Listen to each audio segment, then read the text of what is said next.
Big TV భక్తి సమాచారం WhatsApp ఛానల్లో జాయిన్ అవ్వండి. అన్ని విశేషాలు ఎప్పటికప్పుడు తెలుసుకోండి.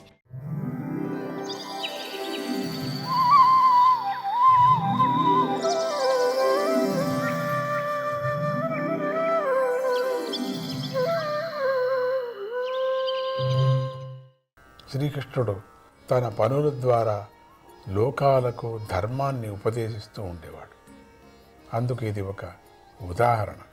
అహోబకీయం స్తనకాలకూటం జిఘాంసయాపాయ యదప్యసాధ్వీ లేభే గతిం దాతృచితాం తతోన్యం కం వా దయాళుం శరణం వ్రజేమ. దుష్టురాలైనటువంటి పూతన బాలకృష్ణుని చంపాలనే కోరికతో స్తనములకు కాలకూట విషాన్ని పూసుకొని ఆయనకు పాలు త్రాగించింది. అయినా కూడా ఆ పూతనకు కృష్ణుణ్ణి పెంచిన తల్లి అయినటువంటి యశోదకు ఏ పుణ్యలోకమైతే దక్కిందో ఆమెకు కూడా ఆ పుణ్యలోకమే దక్కింది. ఆహా, ఎంత ఆశ్చర్యం! శ్రీకృష్ణుడు ఎంతటి దయామయుడు! అటువంటి ఆయనను తప్ప మరెవరినీ శరణు పొందేది చెప్పు? ఆయన తప్ప. శ్రీకృష్ణ స్మరణం మమ. స్మరణము శరణము అంతే. మూడు లోకాలకు అధిపతి అయిన శ్రీ మహావిష్ణువునందు తీవ్రమైన శత్రుభావం కల రాక్షసులు కూడా ఆ భగవంతుని భక్తులే అని నా అభిప్రాయం. ఎందుకంటే వారు యుద్ధంలో కశ్యప పుత్రుడైన గరుత్మంతుని భుజాలపై కూర్చొని సుదర్శనాన్ని చేతబట్టి ఉన్నటువంటి విష్ణువును చూడగలిగారు. అంతకన్నా భాగ్యం లేదు. కనుక రాక్షసులు కూడా భక్తులే అని ఉద్ధవుడు అభిప్రాయపడ్డాడు. వసుదేవస్య దేవక్యాం జాతో భోజేంద్ర బంధనే చికృష్టిర్ భగవాన్ స్యాహ శమజేనాభియాచితః. బ్రహ్మగారు ప్రార్థించక భూభారాన్ని తగ్గించి ఆమెకు సుఖాన్ని కలిగించేందుకై శ్రీ మహావిష్ణువు కంసుని కారాగృహంలో దేవకీ వసుదేవులకు పుత్రుడే జన్మించాడు. తర్వాత వసుదేవుడు కంసుడికి భయపడి బాల శ్రీకృష్ణుణ్ణి నంద వ్రజానికి చేర్చాడు. శ్రీకృష్ణుడు అక్కడ తన తేజస్సు బయటపడకోకుండా జాగ్రత్త పడుతూ బలరాముడితో కలిసి 11 సంవత్సరాలు నివసించాడు. ఆ శ్రీకృష్ణ ప్రభువు యమునా నదీ తీరంలో అడవిలో గోపబాలకులతో కలిసి ఆవులను దూడలను మేపుతూ తిరిగాడు. ఆ అడవిలోని చెట్లు కూసే పక్షులతో నిండి ఉండేవి. చెట్లు పూతలు కూసేటువంటి పక్షులు ఉండేవి. ఆయన తన బాలలీలలతో గోకులంలోని వారి మనస్సులను దోచివేశాడు. ఆయన ఒకప్పుడు ఏడుస్తూ మరొకప్పుడు నవ్వుతూ సింహం పిల్లలాగా అమాయకంగా చూస్తూ ముచ్చటగా ఉండేవాడు. ఆయన కొంత పెరిగి పెద్దవాడైన తర్వాత శోభతో కూడి ఉన్న గోవుల మందను మేతకై తిప్పుతూ వేణునాదం చేస్తూ తన స్నేహితులను ఆనందింపజేస్తూ ఉండేవాడు. ఆ గోవుల మందలో అన్ని రంగుల గోవులు ఉండేవి. ఎద్దులు కూడా ఉండేవి. కంసుడు శ్రీకృష్ణుడిని చంపమని కామరూపులైన రాక్షసులను పంపాడు.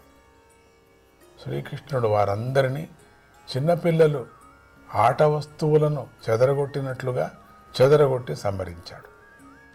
విపన్నాన్ విషపానేన నిగృహ్య భుజగాధిపం ఉత్తాప్య పాయయద్గావః తత్తోయం ప్రకృతిస్థితం.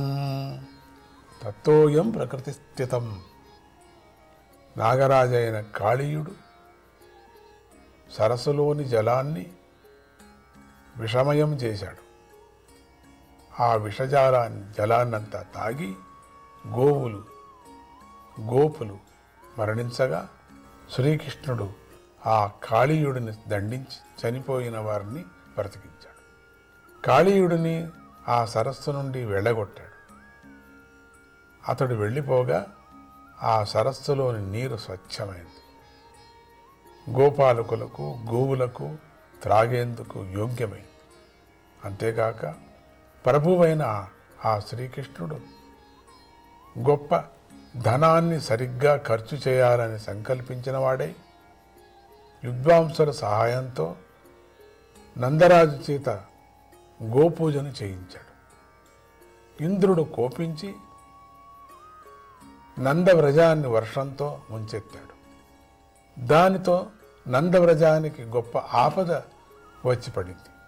అప్పుడు శ్రీకృష్ణుడు గోవర్ధన పర్వతాన్ని అవలీలగా ఎత్తి గొడుగులాగా పట్టుకొని అందరినీ రక్షించి అనుగ్రహించాడు. శరదృతువు వచ్చింది. ప్రదోషకాలంలో చంద్రుడి వెన్నెలతో బృందావనం గొప్పగా ప్రకాశించింది. శ్రీకృష్ణుడికి ఆ సమయం బాగా నచ్చింది. ఆయన దాని శోభను మరింత పెంచాలి అనుకున్నాడు. గోపికల సమూహానికి అలంకారం వంటివాడైన ఆ శ్రీకృష్ణుడు గొప్పగాను మధురంగాను గానం చేస్తూ గోపికలతో కలిసి ఆనందించాడు. ఇంతటితో 2వ అధ్యాయం సమాప్తం. ఇక 3వ అధ్యాయం. ఈ 3వ అధ్యాయంలో శ్రీకృష్ణుడు మథురలోనూ మరి ద్వారకాలోనూ చూపించిన లీలలు వర్ణించబడతాయి. యదువులు ప్రభాస క్షేత్రానికి వెళ్ళటం అనే విషయం కూడా ఈ అధ్యాయంలో వివరించబడింది. విదురుడు అడిగిన ప్రశ్నలకు సమాధానం చెబుతూ ఉద్ధవుడు శ్రీకృష్ణుడి బాల్యలీలను వర్ణిస్తూ ఇలా చెప్పసాగాడు. శ్రీకృష్ణుడు తన తల్లిదండ్రులకు సుఖాన్ని కలిగించాలి అనుకొని బలరాముడితో కలిసి నందగోకులం నుండి మథురా నగరానికి వచ్చాడు.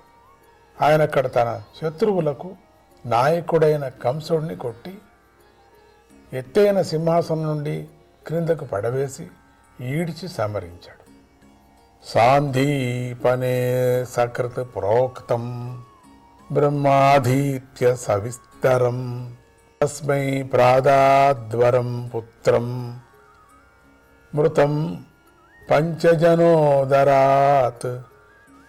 తర్వాత శ్రీకృష్ణుడు సందీపని మహర్షి యొక్క ఆశ్రమంలో విద్యాభ్యాసానికై గురుకులవాసం చేశాడు. వామనాయ నమః.